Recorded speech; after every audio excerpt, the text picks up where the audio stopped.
This is iFaith 105 from Zephaniah. In our previous talk, we looked at Habakkuk, one who ministered to Judah and spoke of, his perplexity that God was not acting. Firstly, to deal with the oppression within God's holy nation, supposedly holy. And then when he used the Babylonians to punish Judah, as he had promised, Habakkuk wasn't happy with that. He struggled, and finally, he's okay. He's so okay that at the end of Habakkuk, even though things aren't going great, even though the situation doesn't seem to be fruitful, he has his joy, his identity in God. It's such an important book of the Bible, Habakkuk, though little known. We can rejoice, even if we don't have high scores in all the typical measurements, all the metrics. Well, the time of Zephaniah is actually a little bit slightly earlier than Habakkuk. It's a time of prophetic silence from the early 600s to the later 600s. It was not a happy half century under the wicked King Manasseh, and his grandson Josiah tried to turn things around, but without a lot of success. Judah is basically a colony of Assyria. Assyria is calling the shots. This is well before 612, which is when Assyria was destroyed and when Nineveh fell. So, there was a partial reformation under Josiah. It's not enough. The basic message, there are prophecies in Zephaniah against Judah and Jerusalem, and also some of the neighboring countries. And then there's an alternation. You cannot miss it. It'll go from global destruction to punishment of Israel. It'll go from Jerusalem's in trouble to the whole world will be on fire. There's that alternation I hope you'll pay attention to. As one writer puts it, from the ruins of Judah's destruction, Zephaniah expects a remnant of chosen people to survive. And beyond the dark pall, suspended above his message of judgment, there's a brighter, though distant horizon. I think that's exactly right. There is some light at the end, but it's distant. Oh, and interestingly, Zephaniah, the prophets often use poetry. Zephaniah is almost entirely poetry, except for 3 verses. So let's dig in. The word of the Lord that came to Zephaniah. I will sweep everything away from the face of the earth, declares the Lord. I will sweep away both man and beast. I will sweep away the birds in the sky and the fish in the sea and the idols that cause the wicked to stumble. This is an image of universal destruction. He'll sweep. This reminds us of the phrase in Isaiah, the broom of destruction, which we find in Isaiah 14. But is a broom a weapon or is it a cleaning implement? I guess they've probably been used for both. But there's a broom of destruction that will sweep away everything. And this feels very universal. It's a little bit like the prophet Micah. Micah's prophesying against God's people in the 700s. But Micah begins with an image of universal judgment. We have mountains melting, valleys splitting, we've got fire. And you think, oh, this is the end. It's the, quote, apocalypse, to use or misuse that common word today. Sweeping everything away like a flood. And yet, the judgment is not the end of the world. It's for Judah and Jerusalem. But it points beyond itself to something else. I will destroy all mankind on the face of the earth, declares the Lord. I will stretch out my hand against Judah and against all who live in Jerusalem.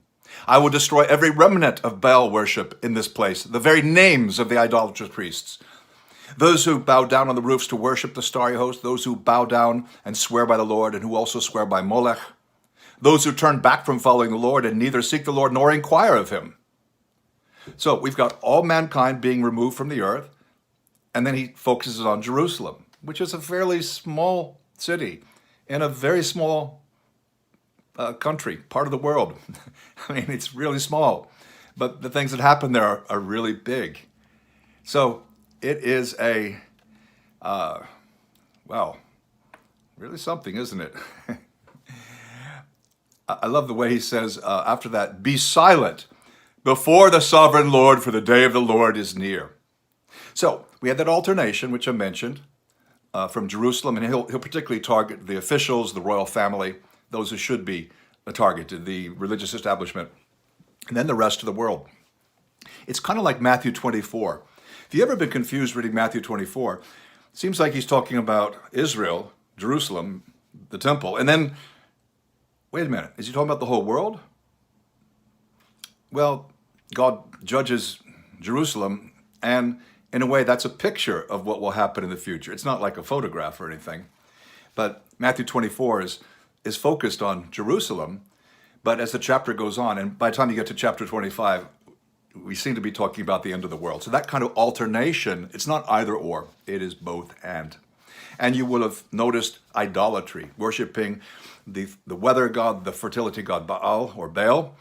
We've got stars, so people were into astrology and astral beings. Moloch, the one who demanded child sacrifice. And I wonder if Zephaniah were to come today, here to Scotland or to your country, wherever you live, what idolatries would he identify? The idolatries of Israel were literal idols, also putting confidence in the state, in the government, in treaties and things like that. But we have so many idolatries today. Think about it.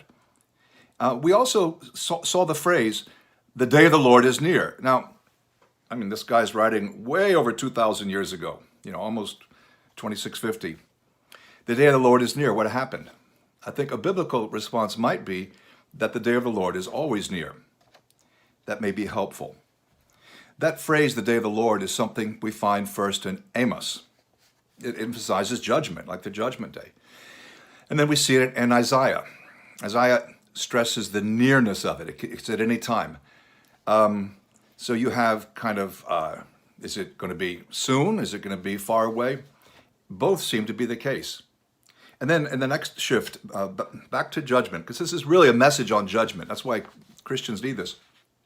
That day will be a day of wrath, a day of distress and anguish, a day of trouble and ruin, a day of darkness and gloom, a day of clouds and blackness, a day of trumpet and battle cry against the fortified cities. You get the idea. It's a day. It's not a 24-hour period. It's a time. And it says, then it says, neither their silver nor their gold will be able to save them on the day of the Lord's wrath. Though the judgment day itself, we shouldn't think it lasts 24 hours or 12 hours, but it's something that will definitely come. But even between now and the last judgment, there are many intermediate judgments, and in this case, especially against God's people. Then we read, in the fire of his jealousy, the whole earth will be consumed, for he will make a sudden end of all who live on the earth. Okay, so now we're back to the whole world. And then back to Judah again. Chapter 2, verse 1. Gather together, gather yourselves together, you shameful nation. Seek the Lord, all you humble of the land, you who do what he commands. Seek righteousness, seek humility. Perhaps you'll be sheltered on the day of the Lord's anger. And then he prophesies against various nations residing near Israel. And then back to Jerusalem, chapter 3, the final chapter. Woe to the city of oppressors, rebellious and defiled. She obeys no one. She accepts no correction. She does not trust in the Lord. She does not draw near to her God. Wow, I hope that doesn't describe me ever. Wow, her officials within her are roaring lions. Her rulers are evening wolves who leave nothing for the morning. Her prophets are unprincipled. They're treacherous people. Her priests profane the sanctuary and do violence to the law. This is a complete and utter failure of leadership. Jerusalem is denounced as rebellious and defiled, the oppressing city. She had been oppressed by foreign powers in the past, like Egypt. Think of Midian, Assyria, very soon. But she's the oppressor because the haves oppress the have-nots. The upper classes oppress the lower classes. There's corruption. There's a failure of leadership on the part of government officials, prophets, and priests. They don't learn the lessons of history or even current events. And like Babylon and like Nineveh, there's this amazing confidence in their city, Jerusalem. There was so much confidence in the structure, not just the general architecture, but the fact that God had chosen this place, Zion, and that this amazing temple was built. Zephaniah's oracle, as one commentator puts it, Zephaniah's oracle punctures the arrogant delusion. Of course, it's not just the leaders who are at fault. We also read at that time, I will search Jerusalem with lamps and punish those who are complacent, who think the Lord will do nothing. Their wealth will be plundered, their houses demolished. I'm in my house here at Edinburgh. What would it be like if a foreign power came, plundered my wealth? Well, that wouldn't take that long. But demolished my house, demolished all the houses around here? It's actually unthinkable. I mean, it's thinkable, but we don't think about that because we're so secure. Puncturing the arrogant delusion. That image of searching Jerusalem with lamps, as though, maybe we've missed something here. Maybe this is a thorough investigation. Who's on God's side? Punish the complacent. Are you complacent? Are we as God's family complacent? Is God unfair to punish? No, of course, God is just. The Lord within her is righteous. He does no wrong. Morning by morning, he dispenses his justice. And each new day, he does not fail. Yet the unrighteous know no shame. See, Jerusalem remains unrepentant. Of Jerusalem, I thought, surely you will fear me and accept correction. But they were still eager to act corruptly in all they did. And then again, the whole world will be consumed by the fire of my jealous anger.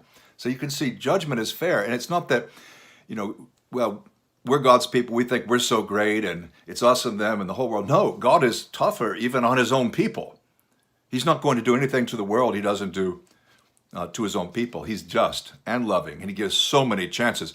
Is this a heavy video sermon? Yes. If Zephaniah continued that way, maybe he wouldn't be listened to. Without that spoonful of sugar, hard for the medicine to go down. So there will be happier times. And at the end of chapter 3, he speaks of purifying the lips of the peoples, and we have all the world coming together and following God, and we have reward for the meek and the humble. And on that day, I will say to Jerusalem, don't fear Zion, don't let your hands hang limp. The Lord your God is with you, the mighty warrior saves you. He will take great light in you in his love. He will no longer rebuke you, but will rejoice over you with singing. Now, not all translations put it that way, but it seems that most of them do. This image of God rejoicing, singing over his people. So the destruction of Jerusalem is not the end. There is a future beyond the destruction that Zephaniah promises, and that does come, of course, around 605 to 587. That destruction will come, but God will transform all nations, formerly enemies. He'll transform them into a loving family and thus fulfill the promise to Abraham in Genesis 12. Through the Messiah, God will bless all the world. Let's close now. Zephaniah tells us that all the world will be judged. But it's time for judgment to begin with the household of God. All the prophets are like that. And 1 Peter 4:17, for the time has come for judgment to begin with the household of God. If it begins with us, what will be the end for those who do not obey the gospel of God? So even if you do obey God, you're held to a standard. And if you don't, is there less hope? There should be even greater sobriety. Are we prepared? Are there idols in our lives?